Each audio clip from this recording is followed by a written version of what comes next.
Hello guys, नमस्ते। आज म मेरो बारीमा तरकारीहरू हेर्नलाई आएको छु। हेर्नु न मजाले केराउ रायोको साग फुलिसकेको छ, बिउको लागि राखेको। यो चाहिँ हामीले बकुला सिमी भन्छौँ। यो बकुला सिमी हो, मजाले फलिरहेको छ। भान्टा पनि मजाले फलेको छ, कर्कलो छ। यता फर्सीहरू उम्रिँदैछन्। यो चाहिँ ब्रोकाउली हो।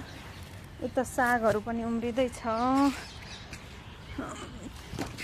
यो चाहिँ बन्दा हो, मेथी सागहरू। अब बारी चाहिँ सफा गर्ने भएको छ।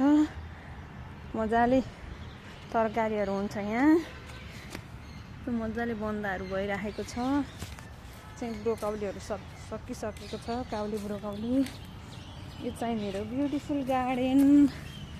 म चाहिँ आज बारीमा यसो हेर्नु पर्यो भनेर आएको छु। मजाको छ। सबैजनाले तरकारी लगाउँछौँ। यो चाहिँ हाम्रो तरकारी लगाउने ठाउँ हो। यता अगाडि चौर छ। यता पर देख्न सक्नुहुन्छ, यो चाहिँ हाम्रो बस्ने घरहरू हो। यता चाहिँ बच्चाहरूको खेल्ने ठाउँ छ।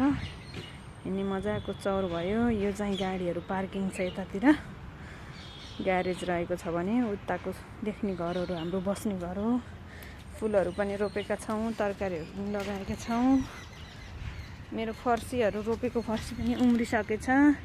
अब यो 1 महिना मात्र टिप्ने भइसक्छ। मजाले लौकाहरू उम्रेको छ। टमाटर फलेको छ यता। अब यो अलि दिनमा पाक्छ। केराउहरू नि फलेको छ, मजाले देख्न सक्नुहुन्छ।